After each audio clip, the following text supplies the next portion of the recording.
So thank you very much for all of you for participating with us today, and we hope that we can give an interesting and unique window into this topic of women's NCAA basketball. Several years ago, our communications office, in partnership with the Department of Athletics, started to offer the opportunity to participate in the women's bracket and do some bracketology here. And I think after losing a number of times in the bracket, we felt inspired to take a look at some of the underlying issues around women's sports, women's basketball in particular. And so yeah, we've enjoyed working on this together and hope that you'll enjoy it also. So what is this madness? What is this talk of madness? What brings 7 million plus people to see women's basketball over the course of 2016-17? You can see a very packed, jammed stadium there on the left-hand side. And on the right-hand side, it might not be so clear, but when we had that winter a couple of years ago, this was me at March Madness trying to open up my basketball court. And so, yeah, I had to be mad to be doing that shoveling, I think. So there is a particular sentiment that comes over us at this time. On the other hand, I think we have peeled away that term March Madness a little bit, and going to try and turn it on its head a little bit and think about, is it really madness, or is there more methodology to it? And this idea of madness, where does it come from? How did it get connected to basketball and to this month of March?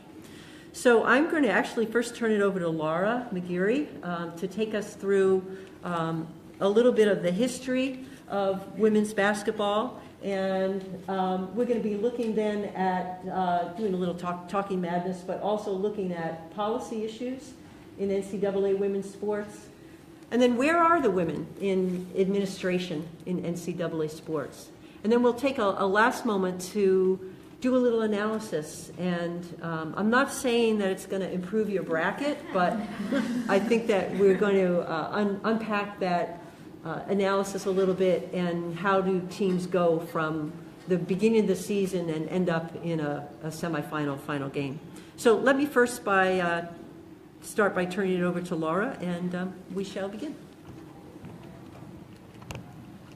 All right, so I thought that the best place to start in order to understand women's place in basketball is a timeline that shows the growth of the game. So first up, the birth of women's basketball in 1892. We're right in the heart of it, actually. Smith College, Wellesley College, and Mount Holyoke were among the first teams at the turn of the 20th century. In terms of professional leagues, the men's NBA was founded in 1946 and today includes 30 teams. The women's professional league, on the other hand, was a difficult dream to sustain, and the modern-day version, the WNBA, today includes only 12 teams. Other important collegiate milestones are the first intercollegiate championship in 1972, the first women's NCAA tournament in 1982, and the rise of the powerhouse UConn circa 2010. So we can go on to the next slide. So back in the day, the women's game was actually quite different from the men's. Girls' high school basketball was especially strong in rural regions of Iowa, I found, actually, and the 6-on-6 game was wildly popular. So if you're young enough to be unfamiliar with the 6-on-6 game, the setup is basically 2 exclusive games of 3-on-3, and players could not cross from offense to defense. They were limited to whatever position they were, guard or forward. And when a shot was made, the referee would hustle the ball to midcourt, pass it to the other ref, who snapped the ball onto the other half for an exclusive game of 3-on-3. So to me, it's clear that the intent of the style was to limit full court running, following the dogma, perhaps, that women shouldn't overexert themselves. Regardless, it was popular and allowed girls a chance to play. However, in 1925, the Iowa High School Athletic Association, as this slide says, voted to stop sponsoring the girls' basketball tournament. In response, a group of 25 administrators formed the Iowa Girls High School Athletic Union, quite a mouthful, but through community sponsorships, this athletic association published a rule book and a yearbook, It ran coaching academies, and the tournaments were even televised. A lot of fanfare was involved. Especially in rural areas, as I said, girls' games outsold the boys' tournament. The athletic union, I believe, serves as a strong example for support of girls in sports. We can move on. So while researching this year's Women's March Madness, I read a plethora of articles about why women's basketball isn't as popular as men's. To be honest, we kind of already know that, but some of the opinions weren't easy to read, especially the commentators who extrapolated data in order to kind of justify their preconceived notions about women. But a reoccurring theme that I found was the lack of parity among the women's league was often an argument used. So people attribute, for example, the success of UConn and other top teams to the sport's immaturity or inferiority.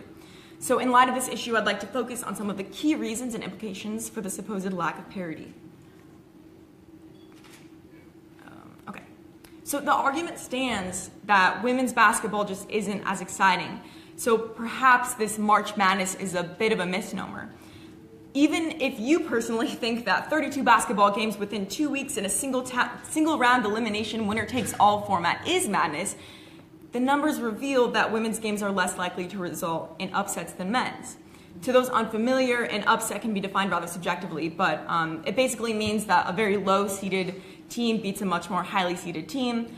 So in the first round, for example, if a 16 seed plays a 1 seed and the 16 seed wins, that's a major upset.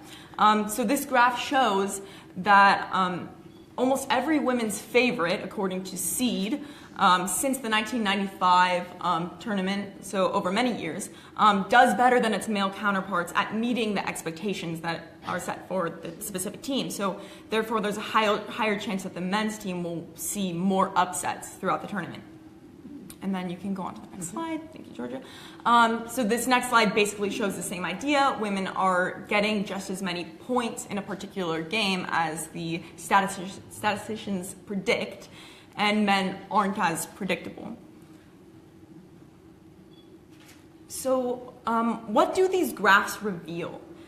I believe that they reveal that women's teams have the benefit of player development, and the effect of good recruitment and good coaching are more pronounced. Therefore, they're able to meet these expectations. If you sum up the talent pool of the 25 best recruited men's and women's basketball teams over the last 4 seasons, so basically meaning that these teams have multiple top 25 players on their roster, you'll see that there's a large disparity between men's teams such as Kentucky, Duke, and Kansas. But for the women, the talent pool is less concentrated into, say, the top 3 or 4 teams, and the talent is more evenly spread between teams such as UConn, Tennessee, Duke, Notre Dame, and more teams. So, however, this is a big however. Once we subtract the players who get swept away in the one-and-done kind of, now you're playing in the NBA, you're too good for college basketball. That tends to happen in the men's league. So if you subtract out those top 25 players from those teams, the pattern is reversed, and women actually take over, I guess, the prize of having a larger talent pool in their league.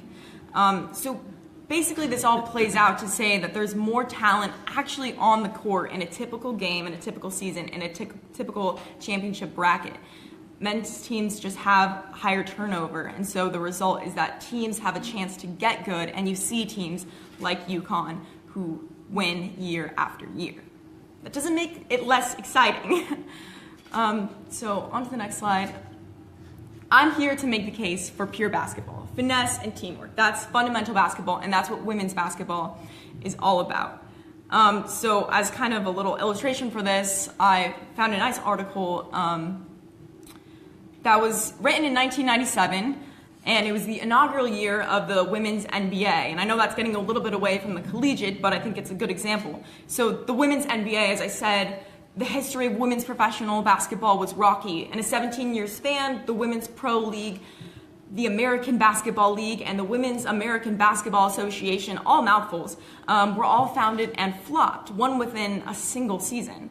So journalist Doug Robinson, the author of the quote on the screen there, gritted his teeth and tried to explain his excitement and fears concerning the latest charter for the Pro League, which was the WNBA.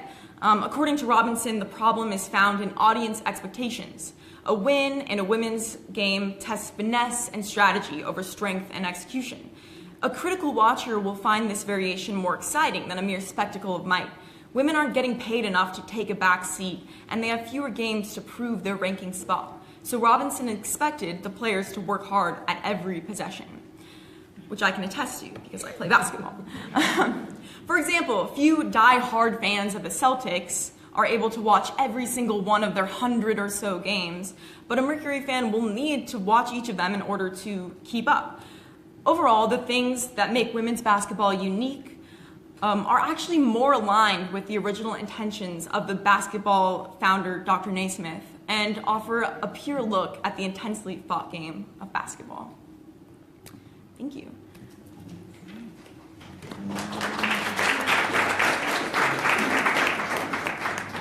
I'm just leaving that slide up there for everybody to take that in for a moment, and then we'll jump over to Laura. Just Pappano. Laura, that was fascinating. I loved it. Great. So what I'm going to talk about is really, some of the policy pieces behind this. And we can start by looking at Title IX. And everyone, Title IX is often credited for kind of opening the door for women's sports and women's sports participation. And it certainly did that. But I think in this moment, in a moment when we're rethinking a lot of things that we always accepted, it's worth asking the question of what do we mean when we talk about equality and fairness. And Andrew Zimbalist, for those of you who follow any kind of sports academic pieces, is a wonderful researcher who looks at athletics and college athletics and financing.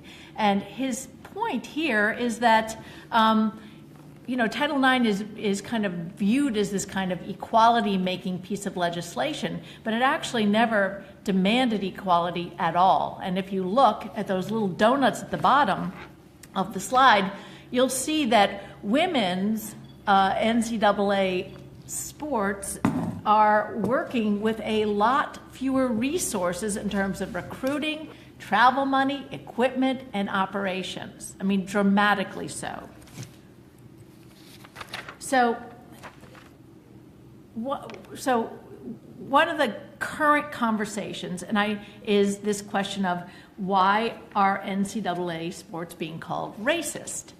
And I think this is a really, really interesting question. And this is not new. There's been research for years kind of looking at where we are in terms of race and athletics on especially Division I sports, and particularly in men's basketball and football. And one of the important things to note is that there's a kind of lopsidedness in participation by race in different sports. And the article that's up there by Victoria Jackson came out just in January in the LA Times and really created quite a lot of talk. And what she's arguing is that black male athletes, essentially, who play football and basketball, are financing on their backs all of the other quote-unquote white sports that happen on campus. And it's and there's a lot of good evidence to back this up. I mean, I looked at some data from Division I, II, and III, and if you look at the women's basketball game, 52% white, 32% black. Men, it's 40% white, 45% black. There are other categories, of course. But when you look at other sports outside of basketball, rowing, swimming, gymnastics, cross country, what you'll find is that these sports are like 75% white. In some cases, like 1 to 3% black. So what we're having is this real disparity in who is on the roster. And I think that's a question that we're going to be increasingly asking. Who gets to play college sports, and when they play, what is that experience like? So one of the problems is money.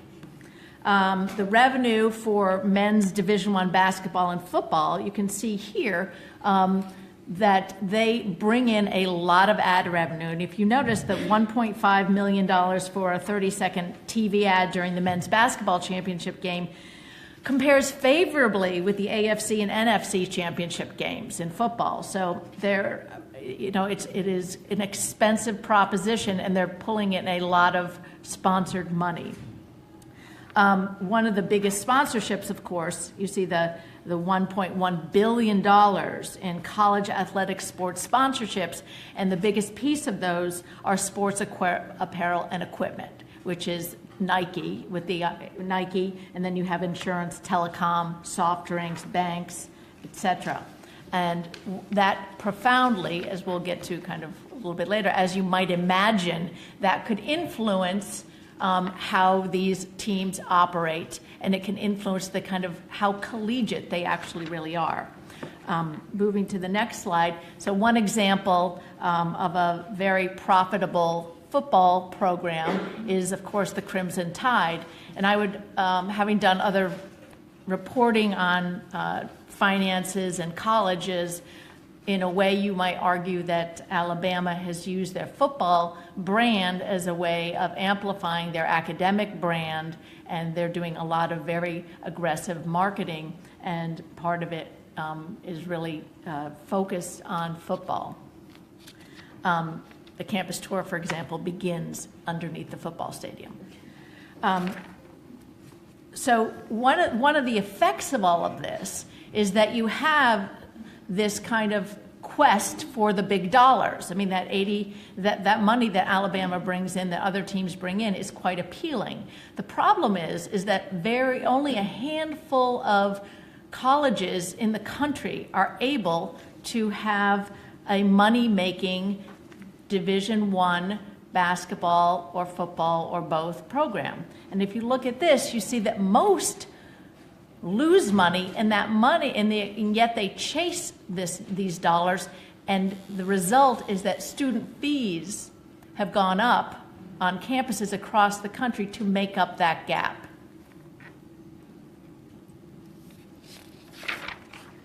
So here's what I find really fascinating about women's basketball, is that I think in this moment, women's basketball is in a kind of nether space when it comes to the revenue producing and non-revenue producing sports, because the UConn, and I hope we have time for discussion of this afterwards. So the women's NCAA Division I basketball are included in these sponsorship deals, the TV deals with major networks and that sell all those big ads.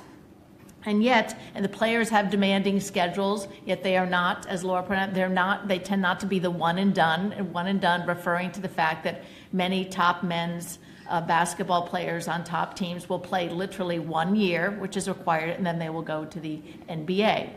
Women basketball players tend to graduate and go on and have careers and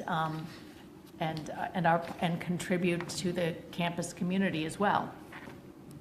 So the question is, how much should women's basketball make money? I mean, in some ways, this is how women get measured constantly in women's basketball. Are they making as much money as the men?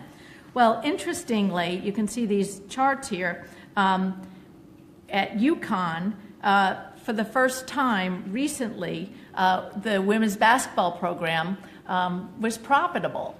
And I'd been harping on this probably for almost a decade now. I was infuriated that the women were drawing the same crowds virtually as the men, and yet their ticket prices were dramatically lower. Interestingly, the ticket prices for women's UConn basketball are now higher than the men's. They're $36 for a single ticket, and the men's are $33. And what's interesting about that is that the home attendance for women, for the women and men, are about the same at UConn. And yet, when we look at other schools, I just randomly picked two who are very competitive. South Carolina in a dramatic finish last year, won. And Mississippi State is going to be high in my bracket this year. If you look at what's happening to the ticket price at Mississippi State and South Carolina, the cost of a single ticket, single game ticket for women for the women's game is $9 at South Carolina and $20 for the men. And at Mississippi, it's $5 for the women and $20 for the men. And yet, if you look at home attendance for those two teams, the women in South Carolina are pulling in 12,277, and the men are pulling in 13,395. So a very small difference. And the same Mississippi State, 6,000.6 for the women and 7.3 for the men. So these are very, very comparable.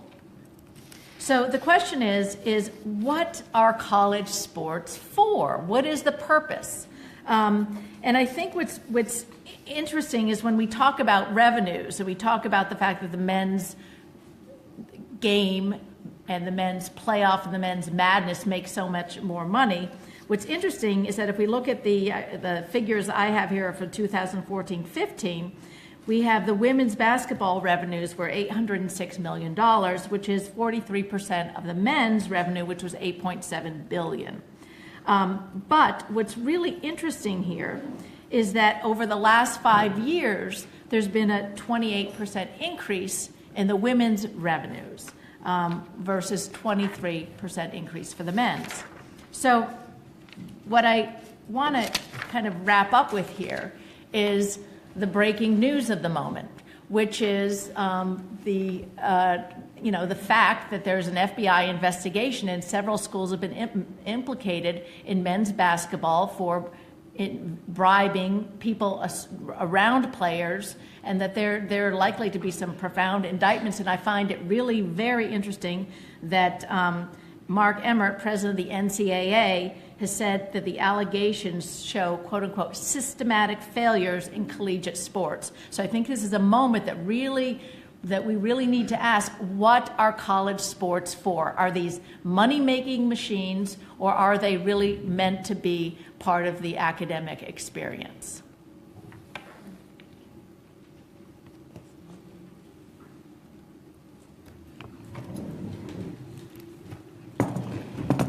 Okay, so we've spent a bit of time talking specifically about basketball and then taking it to a higher level about basketball at the Division I and II and III level. And I'm going to go beyond basketball and look at a larger context, which is the place of women as coaches and athletic directors. Head coaches, because they are the top of their field in the sport world, and athletic directors because that is the culminating experience if you're going to run an athletics department. For those of us at Wellesley College, save for some of our males in the room, and I believe you too would be disappointed in some of this data, we care immensely about women's leadership at Wellesley and where our women are going, not just here, but in the world. The advancement that we are seeing, or lack thereof, is incredibly sobering for some of this data that I'm going to share. If you look at the very bottom graph, in 1972, and we've alluded to it, which was when Title IX was enacted, or right before Title IX was enacted, the blue bar shows that head coaches of women's teams, 92% of every women's team was coached by a woman head coach. 8% of males at that point in time were coaching a women's team. If you look in 96, you see we have done nothing but basically decrease that number as women's sports have become more popular, more lucrative, and the dollars for coaches has become much more significant. So the access for women in head coaching positions of women's teams, this is now all women's sports, not just basketball, has systematically moved down despite what we said was the goal of Title IX, which was to increase opportunities for women to have access to athletics opportunities. That has absolutely happened. There are 4 million young girls and women participating in sport. But that pretty much your ceiling is your participation if you have any interest in getting into head coaching positions. Conversely, now this is all 3 divisions. I want to drill down to Division 3, which is what we are more familiar with, makes some sense for some comparatives. Division 3, 45.7% of coaches of female teams are females in Division 3, which is significantly higher than the 40.2%. Here's another piece of this that's not on the screen, is women's access and opportunity on the men's side. So you would think, okay, well, the women aren't coaching in the women, but do they have access to coach on the men's side? Even worse, 3% of men's teams are coached by a female. And those tend to be in some select sports like swimming and diving. Men and women compete together often. Track and field, cross country, where they're competing alongside of men predominantly. The other piece to this that is significant for women in advancement is that the higher the salary and the higher the status of the women's program, the lower the number of women that have access to participating, to getting to head coaching positions. So that was head coaches. Now let's look at the administrative. And this was a Division III longitudinal research study that, ironically, one of our former tennis coaches, Nicole Lavoie, is now the co-director at the Tucker Center at the University of Minnesota that focuses on women in sport research. Looked specifically at Division III, which up until 2 years ago, we never had any research that focused solely on access, entry, and opportunities within Division III. So this one here happens to be national data relative to athletic directors. Blue, you'll see male ADs, 80.4%, female athletic directors, 19.6%. The right side of the slide makes the picture for ethnic minority much, much glimmer, which is 87% male, and then if you look at white male, and then white women, and then white or black female ADs, and other, which is other ethnic minorities, because they do separate out African American. Why does this happen?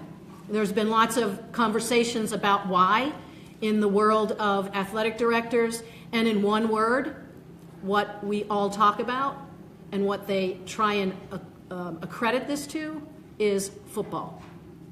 I will argue, and we can talk about it a little bit later, I would argue that women understand sport from having participated and having coached, and that football is not that big of a difference that this distinction should be so glaring that they would keep this many women out of administrative positions.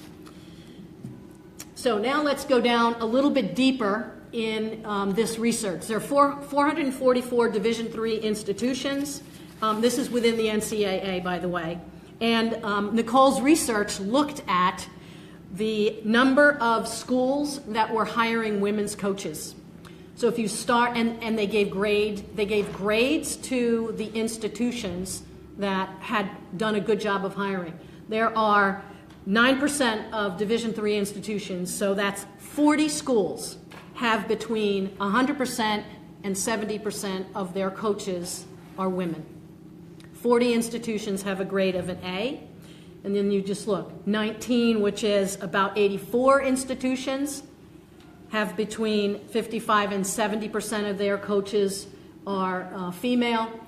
Then you go C, 36.5%, which is 162 institutions, a grade of D, 123 institutions, and then institutions that fail, which is no women to 25%, which is less than a quarter, so 1 or 2 teams, 35 institutions have female coaches. The deeper you look into some of this data, what you'll see at the bottom the sports have also been graded. What sports across the spectrum of sports that women have opportunity to compete in, men and women have opportunity to compete in, are high in hiring female head coaches. So if you look at the far right, those sports that get an A, field hockey, equestrian, lacrosse. I'd ask you to think about how many men in this country play field hockey. Think about the predominance of male competitors in equestrian.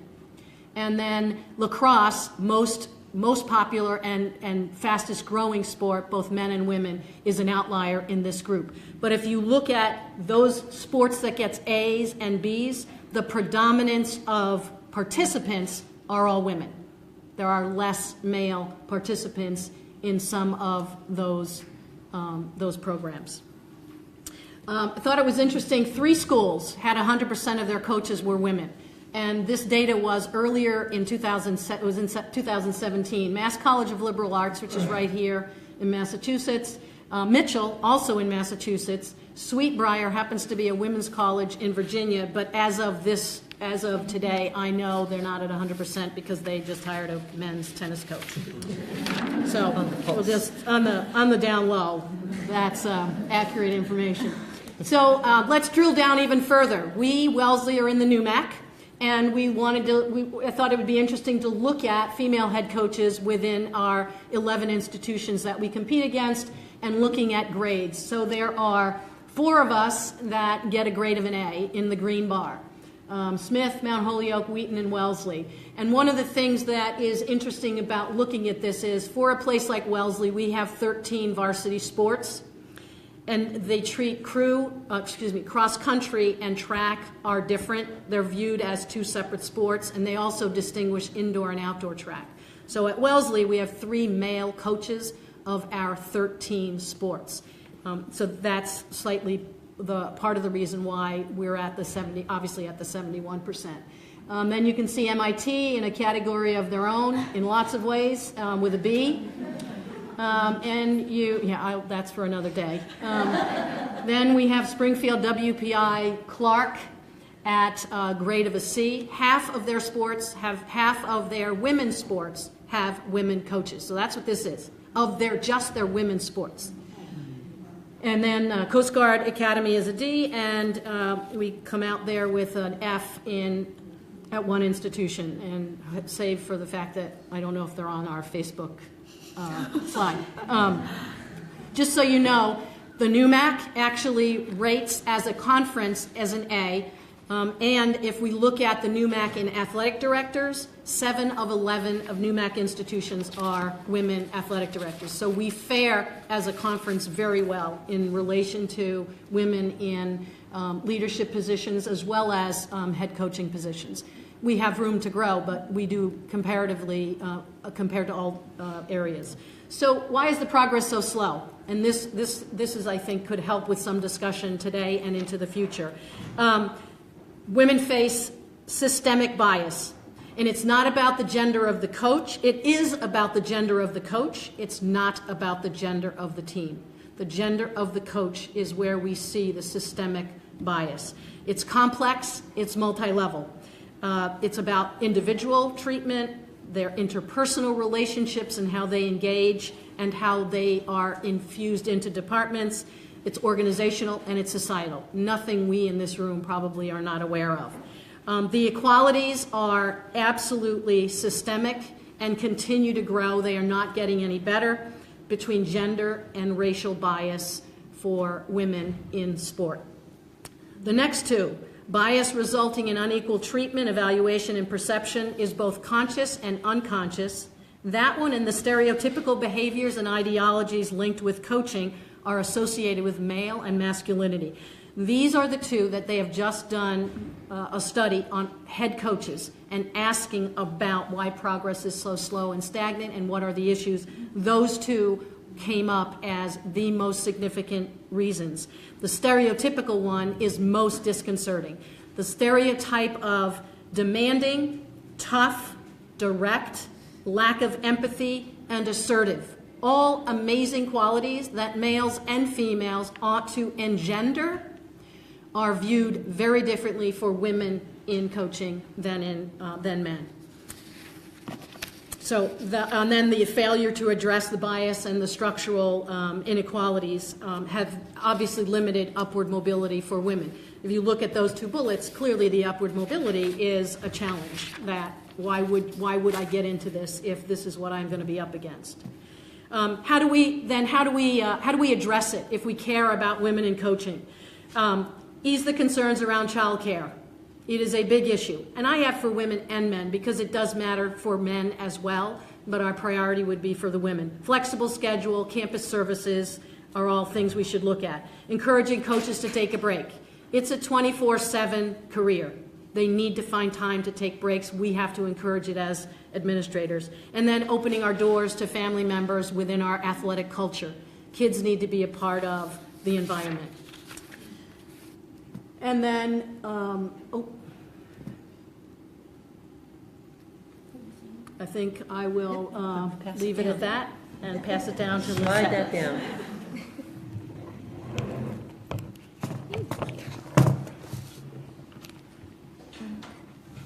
So I'm going to talk a little bit about bringing some method to the madness.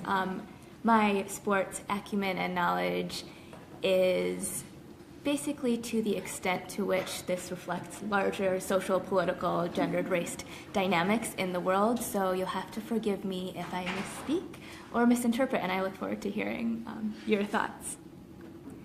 So Georgia, Laura, and I looked at some statistics that we thought would predict tournament wins in 2018. So our first step is that we looked at what factors impacted tournament success in 2017. So we thought of tournament success as how many wins, how many games did you play? Sorry, not how many wins.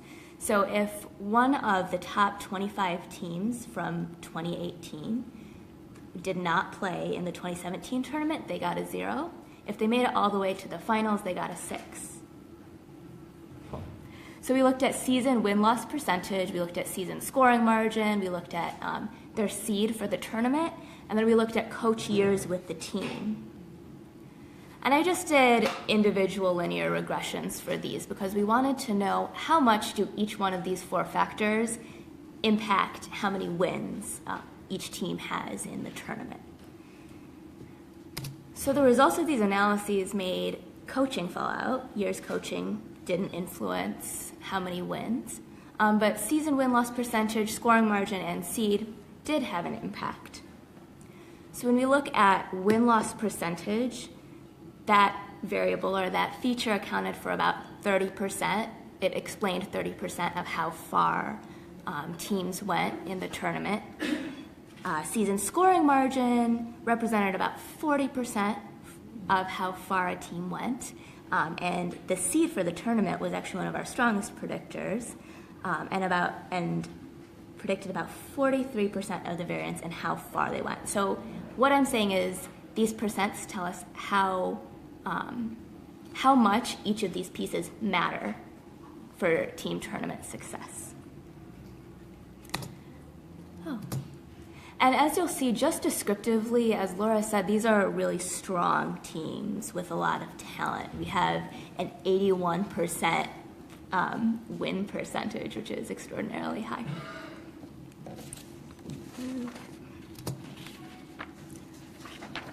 So then based on these analyses of what mattered for 2017, we looked at who might rise to the top based on these 3 dimensions. So this is just a simple plot of where teams fall. So this is a 3-dimensional plot. Each one of those red bursts represents a team. So as you can see, team 4 has a 1 predicted seed. In this case, low is good, a high percentage of wins, and a high scoring margin. Team 3, on the other hand, has a low scoring margin, a lower win percentage, and a predicted higher seed. So what we might do here, do we have clarifying questions? I'll take clarifying questions if people need. So you just want to think about this as a cube, 3-dimensional space, and we want to focus on these top 4 or 5 teams in the corner because they're doing the best on all 3 of these dimensions. So you might have some guesses as to who these teams might be.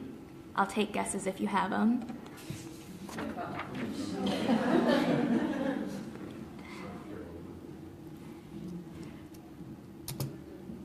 So these are the teams: Baylor, Connecticut, Louisville, Mississippi State, and Notre Dame are that top right corner. So I'm not going to predict which one of these goes to the final or takes it all, but I'll let Georgia make a guess at it. Bring that microphone down.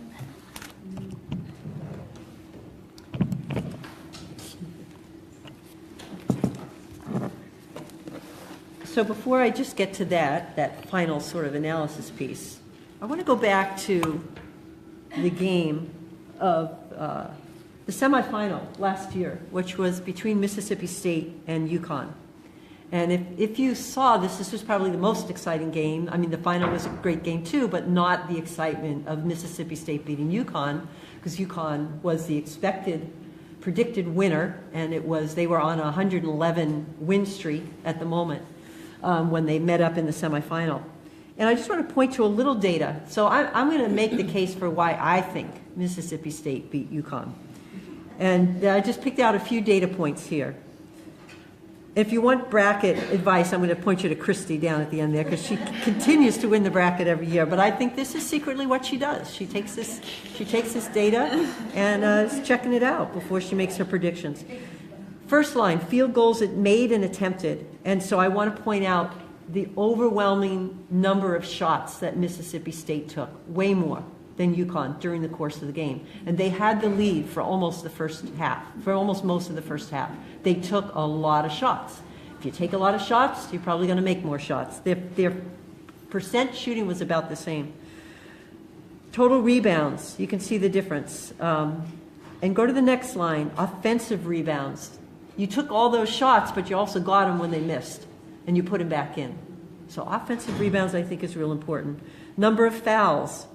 The fact is that Mississippi State fouled a lot, too. They kept hitting the UConn players. But the UConn players went to the line and didn't score as many of those single shots as Mississippi State did. Mississippi State got fouled less, but they made the baskets more. So I think there's a couple of things here that are really jumping out and created that situation why Mississippi State could win the game. I particularly am interested in, both as a fan and as a basketball coach myself, I tell this to my 10-year-old team all the time, how important rebounds are. So I wanted to look at 3 teams that were in the group. There you go. There we go. Thank you. 3 teams that were in the group that Lisette was just pointing out: UConn, Baylor, and Mississippi State. I think Mississippi State's rebounding has fallen off. You can see that in this comparative data. There's field goals attempted. Mississippi State is still shooting a lot, but they're not rebounding the same they did to win that game against UConn. Baylor and UConn are off by about 20 some odd points in total field goals made, total shots made. But look at that big difference in rebounds per game between UConn and Baylor, and particularly the rebound margin. The rebound margin means the average number of rebounds that they make more than whatever team they're playing. And that's a big difference. So I'm not saying take this to the bank, because I don't want to get anybody in trouble, legal trouble here. But I feel pretty confident about this. And I'm going to tell you that I would go with Baylor.